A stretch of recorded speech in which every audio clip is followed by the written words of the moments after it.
Hey, I'm Charlie. Welcome to Millstone Research. In this video, I'll be explaining why raising a child as one of Jehovah's Witnesses is child abuse. There's a lot to cover here, but I'm going to begin by reading you something from a UK Department of Education document called Keeping Children Safe in Education, linked below. This is the definition of emotional abuse found in that guideline. Emotional abuse is the persistent emotional maltreatment of a child, such as to cause severe and adverse effects on the child's emotional development. It may involve conveying to the child that they are worthless or unloved, inadequate, or valued only insofar as they meet the needs of another person. It may include not giving the child opportunities to express their views, deliberately silencing them, or making fun of what they say or how they communicate. It may feature age or developmentally inappropriate expectations being imposed on children. These may include interactions that are beyond a child's developmental capacity, as well as overprotection and limitation of exploration and learning, or preventing the child from participating in normal social interaction. It may involve seeing or hearing the ill treatment of another. It may involve serious bullying, including cyberbullying, like JW Broadcasting, causing children frequently to feel frightened or in danger, or the exploitation or corruption of children. Some level of emotional abuse is involved in all types of mistreatment as a child, though it may occur alone.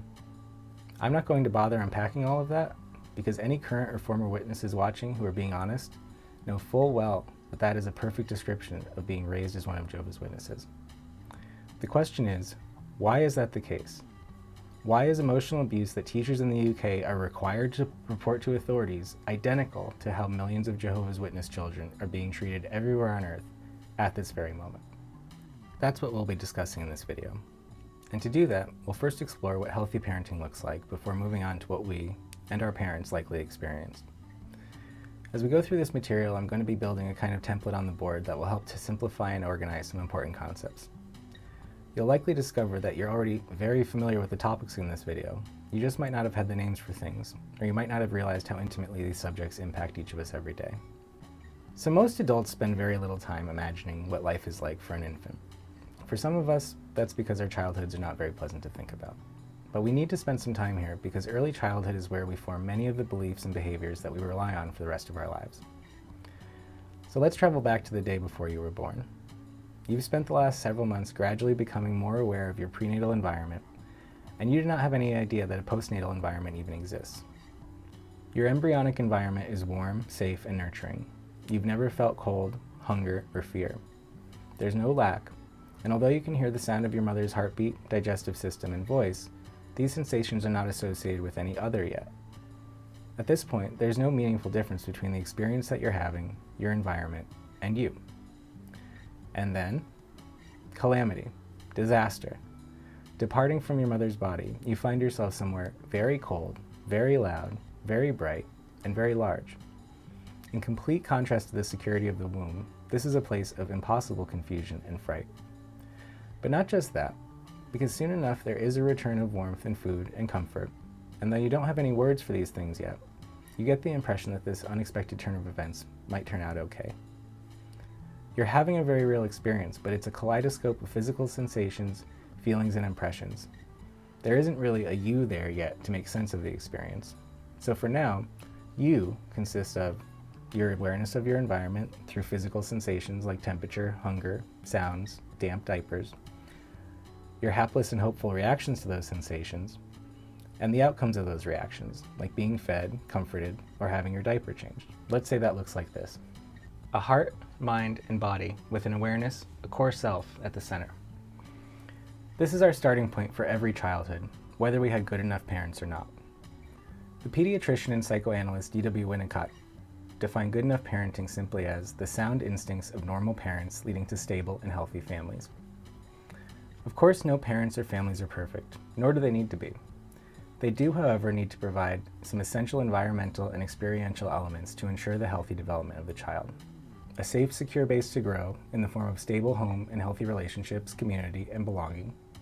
Healthy and consistent nourishment in the form of food, attention, play, love, and learning. And healthy and consistent structure in the form of emotional, mental, and physical boundaries and protection of the child's heart, mind, and body. A healthy childhood home, then, functions very much like a replacement womb, meant to allow the child to develop enough to eventually leave the home and make their way into the world as a healthy and independent adult. Now that we've identified the essential care needed for good enough parenting, let's move on to the caregivers themselves. Good enough parents are capable of providing for the emotional, mental, and physical needs of their children, not just occasionally, but consistently. The child needs to believe that they will have love, safety, food, and a home, not just today, but into the future as well. Good enough parents recognize their own limitations and have largely resolved any trauma they've been exposed to during their own childhoods. They are loving and healthy people, engaged in loving and healthy relationships with each other. Good enough parents place the needs of the child above their own fears, expectations, and disappointments. Good enough parents know that they don't know who this child, this fledgling person, will be, but good enough parents are committed to honoring and protecting the human life they've created by providing for the child and equipping it as best they can for its eventual independence from them. Good enough parents hold a realistic but enthusiastic and curious view of life and instill that enthusiasm and curiosity to their offspring. Good enough parents see the child as a very unique, beautiful, and valuable expression of life itself. But for any of this to happen, the reality of the child and the experience they're having must be seen. Now, from the perspective of a child, our parents are gods. They're not like gods, they are gods. Long before we understand anything about the world around us, our interactions with our parents define our earliest concepts of authority and subjection. Parents are, initially, giants who control and are responsible for every aspect of our existence. So they're sources of great fear as well as great comfort, and ultimately, they are the inscrutable entities who are responsible for our survival.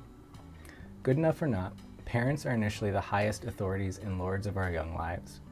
This is a really, really important point. The word lord comes from the Germanic loford, meaning loford or bread keeper, aka the person who feeds you, aka the person who decides whether you live or die. That definition applies equally well to a parent, king, or God, our Father in heaven, the Lord Almighty. An infant's earliest concepts about survival, protection, belonging, and authority all begin with their relationship with their parents or primary caregivers. In fact, every interaction we have with our parents and environment informs and shapes our earliest beliefs about the nature of reality. Is it loving, hostile, or indifferent? D.W. Winnicott, mentioned earlier, argued that a key function of good enough parenting is to ensure a supportive environment for the growing child's quite disturbing and inevitable realization that they are not all-powerful, without destroying their appetite for life and their ability to form a realistic perception of themselves and the world. Over the course of a healthy childhood, the parents and child must collaborate to discover who that child is. The child is encouraged to explore interests, ask questions, and play, because play is a form of education, and if you're doing it right, education feels like play. The child then grows in confidence and willingness to challenge themselves. Failure is not treated as a bad thing, certainly not as bad as not trying at all. Being bad at something does not make the child bad. Failure does not make the child a failure.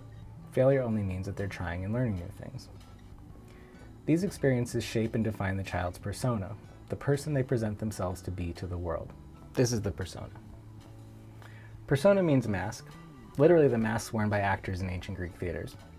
In healthy adults, the persona is mainly a social necessity. We all behave slightly differently in different contexts, and that's fine as long as we never confuse that outward presentation or persona with who we actually are, our core selves. When a child is raised in an environment where honest expression of their thoughts and feelings is encouraged and safe to do, there is very little conflict between who they actually are and who they present themselves to be. There's no reason to hide or pretend to be anything else. While there is a very real and necessary dependence on good enough parents throughout childhood, the child's mind, body, and heart are always kept in the service of the reality of that child's experience and agency. This allows the child to become their own safe base, provide themselves with nourishment in the form of food, play, love, and learning, and provide themselves with healthy structure in the form of self-determined boundaries, protection, healthy habits, and relationships. Dependence gradually shifts towards independence, and the child will grow up to become a healthy adult and good enough parent themselves should they ever decide to have children. A child doesn't need to be raised by good enough parents to become one eventually, but it certainly helps. So that's good enough parenting. That's one side of the spectrum. Now let's look at how abusive and neglectful parenting compares to that.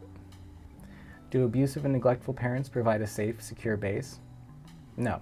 Do abusive and neglectful parents provide healthy and consistent structure? No. They offer either extremely constrained structure or none at all, as well as completely blurred emotional boundaries. Do abusive and neglectful parents provide healthy and consistent nourishment? No. The child's needs and wants come second to the needs and wants of the parent. In contrast to good enough parents who serve as protectors and providers to their children, abusive and neglectful parents become the enforcers or excusers of their own abuse and neglect. I'm now going to read a part of a recent lecture by Dr. Sam Vaknin, mainly because I can't put it any better than this. He says, abusive parents, parents who are selfish, who are absent, parents who are depressed, parents who parentify the child, parents who instrumentalize the child, parents who spoil the child and isolate him from reality, parents who do not allow the child to form boundaries, don't allow the child to separate, don't allow the child to individuate. These are abusive parents. And because they do this, the child comes to depend on them. And he depends on them for acting in the world. When he wants to go act in the world, he has to go through the intermediation of his abusive parents. He doesn't have the necessary healthy grandiosity to take on the world because his parents keep broadcasting to him, you are not an individual, you're an extension, you're an object. We're going to love you only if you perform predictably and expectedly. So the child doesn't separate from the parent, doesn't become an individual, an agent. He doesn't develop agency and self-efficacy. So the child comes to depend on the intermediation of his parents in order to act in the world. But even worse, the child comes to depend on the parents when it comes to regulating his internal environment. Many ego functions, many psychological needs and psychological functions are carried out via the parents in a child who grows up in an abusive environment. So the parents become, in a way, an extension of the child very much as the child becomes an extension of the parent. They intermesh. They engulf each other. They fuse and merge. They create, essentially, a codependent cell. This renders the child eternally helpless. The child learns that if he wants to assure the parental love, he needs to act helpless. The child outsources and allows the parent to perform functions that normally are internalized. In other words, all his psychology becomes the parent's psychology. His mind is a hive mind. His mind is intermeshed and intermingled and entangled with the parents' minds.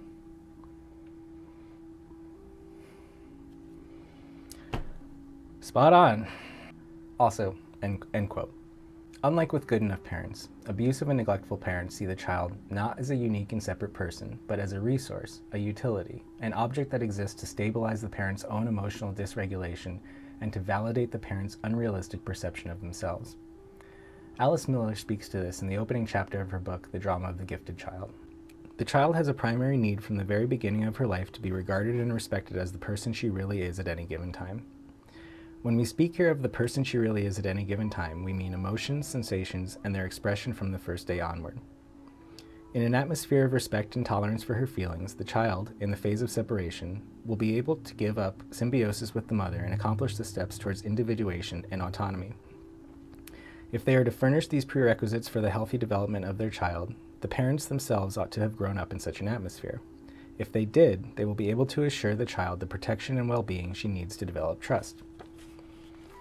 Parents who did not experience this climate as children are themselves deprived. Throughout their lives, they will continue to look for what their own parents could not give them at the appropriate time, the presence of a person who is completely aware of them and takes them seriously. This search, of course, can never fully succeed since it relates to a situation that belongs irrevocably to the past, namely to the time right after birth and during early childhood.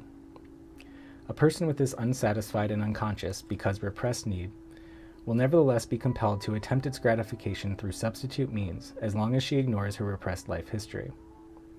The most efficacious objects for substitute gratification are the parent's own children. The newborn baby or small child is completely dependent on his parents, and since their caring is essential for his existence, he does all he can to avoid losing them.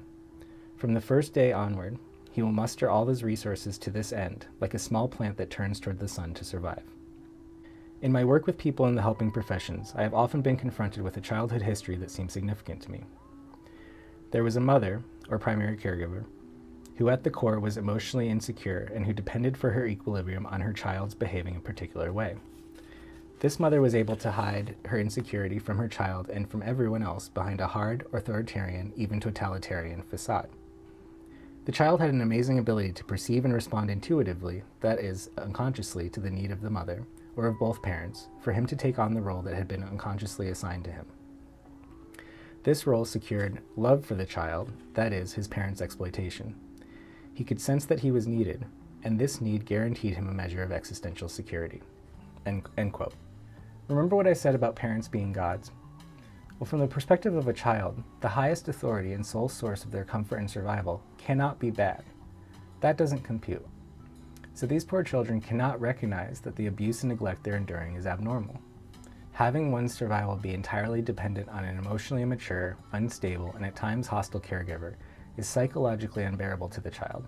So all of the goodness being withheld is projected back onto the abusive parent, while all of the badness, having nowhere to go, is self-applied in the form of untrue and horrifying beliefs about their own value, belonging, and lovability. This creates constant and unresolvable shame. If the Lord of your life is harming you, then it must be deserved, and so the innocent child concludes that they must not be innocent. They must actually be flawed, wicked, and sinful. They must actually deserve this living hell. They must be the problem, and the abusive parent is perfectly happy to reinforce and promote this tragic misunderstanding. This contributes to the child developing dichotomous or black and white thinking, meaning that the child begins to see themselves, others, and the world as a whole as either all good or all bad. Us versus them. Good versus bad. I'd like to take a moment to define the word abuse because I'll be using that word a lot in this and future videos. Abuse, or abuse, like abnormal, means the abnormal use of something. So from now on, whenever I say the word abuse, just remember abnormal use. Abusive parenting entails the abnormal use of a child, and this can take many forms. Narcissistic abuse might include parentalization, forcing the child to satisfy the emotional, mental, and physical demands of the parent. Instrumentalization, using them to accomplish some goal, like, say, succeeding in a field in which the parent had failed. Extreme indulgence and spoiling, which ignores the child's actual needs and wants and instead indebts them to the parent and ensures that they remain helpless, childlike dependence, so that they can never abandon the abusive parent. Or disinterest and neglect. All of these are forms of objectification. Another way to say that is that these are all forms of dehumanization. In all cases, the reality of the child's experience is never seen or even considered. Because the child is being treated as an object, they learn very quickly that their needs will not be met when expressed and may even lead to punishment, so they stop expressing them. Same with their thoughts, same with their emotions. This failure to be seen is a vicious form of abandonment and is incredibly destructive to the child's development, sense of self, and beliefs about the world. This results in emotional enmeshment and trauma bonding because the child's heart, mind, and body are all put into the service of the needs of the parent. So now they're all chained up. At the same time, the child becomes aware that there are ways of performing or behaving that increase their chances of safety, approval, and what they think is love, but actually is just conditional acceptance. This is the start of the narcissistic shared fantasy, the false image that everyone has to play along with in order to keep their emotionally dysregulated parent or parents happy. Remember how failure was treated by good enough parents? Well, in abusive families, failure has very real consequences, typically physical, mental, or emotional violence and neglect. What this means is that failure becomes associated with failing to survive, or be safe, or belong. In these childhoods, the child is bad when they're bad. They are a failure when they fail. Because that is so unbearable, the child will sometimes compensate for the image of themselves as wrong, bad, worthless, and unlovable by creating an imaginary version of themselves that is the opposite in every way to those things. Always capable, always right, and always good. This is a false self to which the child sacrifices their true self, the false idol that abusive parents have been worshiping and shaping from the start. That child can only feel safe or sufficient or deserving of love if they become exactly what the parent wants them to be. And that might be a doctor, a lawyer, an actor, a musician, or a baptized publisher, or a pioneer, or a Bethelite. Why? Because that will make the parent the one who raised a successful doctor, lawyer, actor, musician, baptized publisher, pioneer, or Bethelite. The child only exists to reinforce whatever it is that the parent most wants to believe about themselves. Reality be damned. This is an abnormal but extremely common use of children. The father whose son was always going to go to Bethel, the mother whose daughter was always going to be a pioneer. It's all the same phenomenon. And all of us were groomed to sacrifice our lives to the Watchtower's shared fantasy. Because the child's experiences, thoughts, and feelings are consistently dismissed, inner and outer reality becomes an enemy. The need for love, combined with the constant threat of punishment and abandonment, create fear and pain that must either be ignored or numbed. The term narcissism actually comes from the Greek word narkos, meaning numb. Same root word as narcotics. So narcissism means being numb to oneself and mistaking the false image for reality. The persona is more important to the narcissistically abusive parent than who that child actually is. When the abuse is severe enough, the core self is so neglected, it withers and basically dies. This leaves behind a mind and body that is completely in service to the false self, the imaginary golden child or black sheep that the abusive parent has been interacting with and validating all along. Children treated this way become adults who essentially exist only as an idea, a rage-filled absence where the core self used to be. These people can only see the world to be a hostile and dangerous place, and they can only feel safe by making use of other people as objects or utilities, blocks of wood to be carved to satisfy their whims and insecurities through constant validation, acts of service, and absolute obedience. Constant validation, acts of service, and absolute obedience. Isn't that exactly what the Watchtower demands from its followers? Imagine for a moment that you only existed when someone in the world was thinking about you. Imagine blinking in and out of existence and never knowing how long it would be before you disappeared again. That is the horror of the narcissist's life, and it's the reason that victims of this kind of abuse are constantly trying to be seen. The false self does not exist without someone there to say, "Oh yes, you are so smart, you are so talented, you are so perfect." But it can never be enough because there's no true self there to be satisfied. This is also why any attention is good attention. Fame and praise is preferred, but infamy will also work. Both are evidence of the narcissist's existence. This is a black hole shaped like a human being. There can be no growth to a fixed image. There can be no self-reflection because there isn't a self to reflect. There can be no self-control because there's no self to do any controlling. There can be no empathy because empathy requires putting oneself in another's place, and that's simply not possible for someone without a self. So instead, narcissists turn outward and attempt to control their environments by building families and communities and religions that exist entirely to serve their endless, capricious, and impossible demands. This is how you create psychopathic narcissists, or as I like to call them, governing body members. This is also exactly how Charles Taze Russell, the founder of the Watchtower Bible and Tract Society, was raised. Why do abusive and neglectful parents treat their children this way? Because that's how they were treated as children by their parents. And so the cycle of narcissistic abuse and childhood trauma continues to the next generation, and the next, until eventually it reached ours. By now you're probably thinking, but Charlie, that was not my experience growing up. I was not treated like that. My parents loved and provided for me. They saw me and encouraged me to learn and explore my interests, up to a point. My parents were not psychopathic narcissists, and neither am I. To which I say, I believe you, and I agree. We've now established two ends of the childhood trauma spectrum, so where do ours fit between them? I'm going to propose that most Jehovah's Witness parents experienced abuse and neglect during childhood that was never fully resolved or even acknowledged. This left them vulnerable to mental and emotional manipulation. If that weren't true, they wouldn't have become Jehovah's Witnesses in the first place. And if they hadn't become Jehovah's Witnesses, those same vulnerabilities would have likely led them to join some other high-control group, religion, or community. That's the reason all of this will sound very familiar to any ex-Mormons who are watching. Hey guys, but I know that I was loved. I know it. My physical needs were provided for. I did have opportunities to learn and grow and get to know myself. I was seen, at least for a while, and there is a very real me at my core. So what gives? Well, I think that what happens is this. A Jehovah's Witness child is raised in a relatively typical environment. By typical, I don't mean good enough. I mean not extremely or overtly abusive. Most people on Earth fall into that category, not just Jehovah's Witness kids. It's not until about 5 or 6 years old when we begin to encounter the outside world more fully. Most of us begin going to school around then, and that's when it starts to matter that we be not simply children, but Jehovah's Witness children, and that there's a price to pay for that. 5 or 6 years old is also when we begin asking very astute and reasonable questions about dinosaurs, Cain's wife, or Noah's flood. And we learn very quickly that there are some questions that you're only allowed to ask once, and the answers we receive are not open for discussion.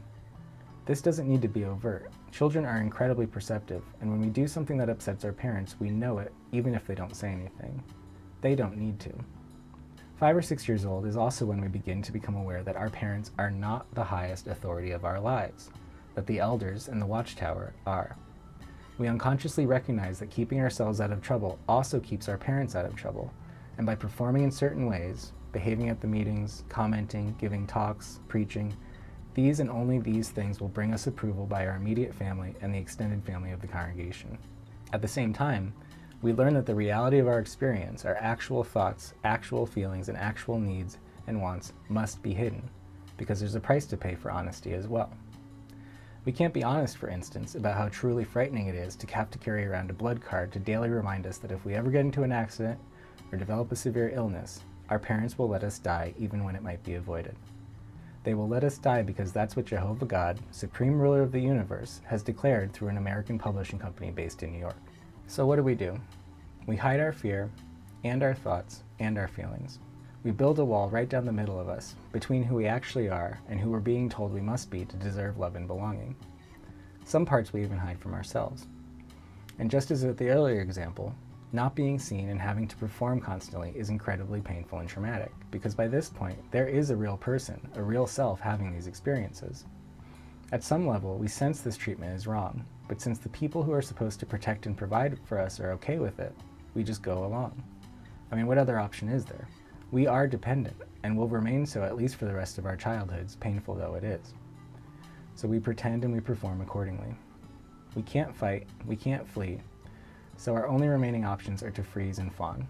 We'll talk more about that in the next video. Any emotional codependence already in place in the family is now being amplified and codified by the Watchtower. Our hearts, minds, and bodies, and reality itself are sending constant messages that this doesn't make sense, or this doesn't feel right. But since paying attention to them might result in losing the love and belonging of our families and community, we begin to ignore our minds, bodies, and hearts to survive. And yet there's still a real person there, peeking through the mask that our parents have glued over our faces, desperately trying to make sense of all this.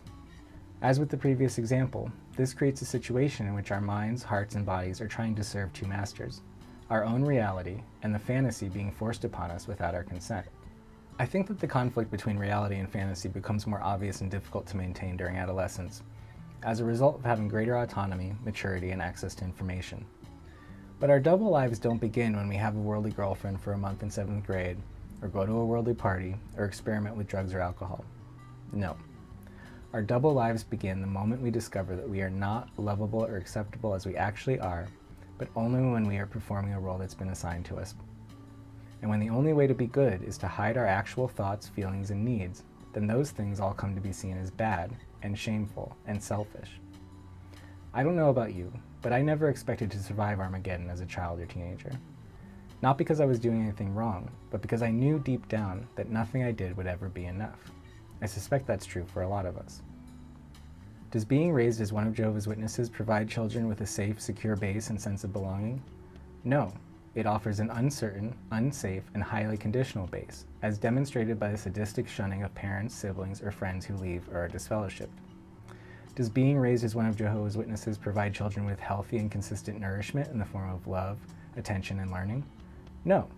It offers conditional love, praise only when performing a role, nightmarish fantasies, and indoctrination instead of education. Does being raised as one of Jehovah's Witnesses provide children with healthy and consistent structure in the form of physical, mental, and emotional boundaries and protection? No. It offers physical insecurity and exposure to pedophiles and domestic abusers, mental cruelty and gaslighting, unhealthy constricting structure, and a complete absence of emotional boundaries. This is the opposite of protection. This is how you create codependent doormats and victims, people who believe that their only value comes from serving their abusers and tolerating their abuse. So as I said at the beginning, being raised as one of Jehovah's Witnesses is, in itself, a form of child abuse. It is also a form of idolatry, because the reality of the child's existence and experience is sacrificed on the Watchtower's altar to the false image of the Jehovah's Witness child and the happy, healthy family that Jehovah's Witness parents desperately need to believe is real. It all comes back to authority. Our parents were never the highest authorities of our lives. The Watchtower was, and for many of us, it still is. Being raised a witness is like being raised in an orphanage by one's own parents. Like they're there, but they're not really in charge of anything, and we know they will not protect us. After rejecting their parental responsibility to provide for and protect their children, Jehovah's Witness parents become fellow dependents whose job it is to enable, enforce, and excuse the Watchtower's narcissistic abuse. Why do they do this? Because it reminds them of the narcissistic abuse they experienced during their childhoods.